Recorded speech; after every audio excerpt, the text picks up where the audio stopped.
Hello viewers, আসসালামু আলাইকুম। আজকে আপনাদের সাথে এমন একটি আমলের কথা বলবো, এমন একটি শক্তিশালী আমলের কথা বলবো, যাদের দেয়ালে পিঠ ঠেকে গেছে তাদের জন্য এটা 100% কার্যকরী। এমন একটি শক্তিশালী আমল, যে আমলের মাধ্যমে আপনার দীর্ঘদিন ধরে কবুল না হওয়া দোয়াগুলো ইনশাআল্লাহ কবুল হয়ে যাবে। আপনার সকল সমস্যার সমাধান হয়ে যাবে, আপনার সকল বন্ধ দরজা খুলে যাবে, আপনার রিজিকের ব্যবস্থা হবে, আপনার অশান্তি পারিবারিক সেটা দূর হবে। আপনি দুশ্চিন্তায় আছেন চাকরি নিয়ে, আপনার রিজিক বৃদ্ধি হচ্ছে না, আপনার সন্তান হচ্ছে না, আপনার বিভিন্ন ধরনের সমস্যা এই আমলের মাধ্যমে আপনি সমাধান করতে পারেন।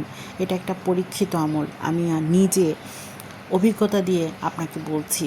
আর এই আমলটা এত বেশি শক্তিশালী এবং এত বেশি ফলপ্রসূ এবং এত মানুষ এটা দ্বারা উপকৃত হয়েছে যে সেগুলো সবগুলোই আমার জানা, আমার একদম নিজেদের ভিতরে।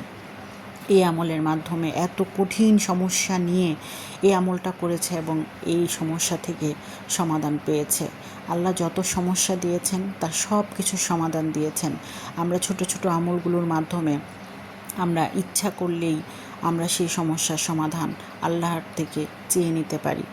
আসলে আমরা যদি চাই আল্লাহর একদম খাঁটি বান্দা হিসেবে এই আমলগুলো করে আমাদের অপূর্ণ ইচ্ছাগুলো, আমাদের না পাওয়া বিষয়গুলো আল্লাহর কাছে পরিবেশন করতে, তাহলে আল্লাহ ঠিকই আমাদের সব কিছু দান করবেন। আমি আজকে আপনাদের সাথে যে আমলটা আলোচনা করব সেটা একটা পরীক্ষিত আমল, এটা একটা প্র্যাকটিক্যাল আমল। এই আমলের মাধ্যমে অনেক মানুষ উপকৃত হয়েছে, এটা আমি আগেও বলেছি, এখনও বলছি। আগেই বলে নিই, এটা কোনো হাদিস নয়, এটা এমন একটা আমল যে আমলটা আমার নিজের অভিজ্ঞতা এবং একজন আলেম ব্যক্তির থেকে আমার জানা। ফেসবুকে স্ক্রল করতে গিয়ে একটা ভিডিও সামনে আসে এবং একজন আলেম একটা আমলের কথা বলছিলেন।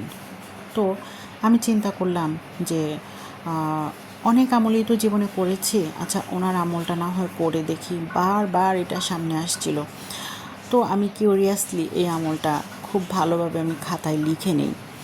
তো খাতায় লিখে নেওয়ার পরে আমি আমলটা করা শুরু করি।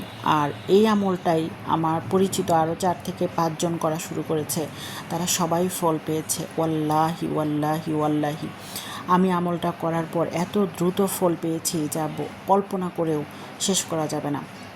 আর সেই জন্যই এই আমলটা শেয়ার না করে শান্তি পাচ্ছিলাম না। আপনাদের সাথে শেয়ার করছি যাতে আপনারা সবাই উপকৃত হন। আমলটা হলো এশার নামাজের পর 100 বার দুরুদ, 499 বার লা হাওলা ওয়ালা কুওয়াতা ইল্লা বিল্লাহ, একবার লা হাওলা ওয়ালা কুওয়াতা ইল্লা বিল্লাহিল আলিয়্যিল আযীম এবং 100 বার দুরুদ।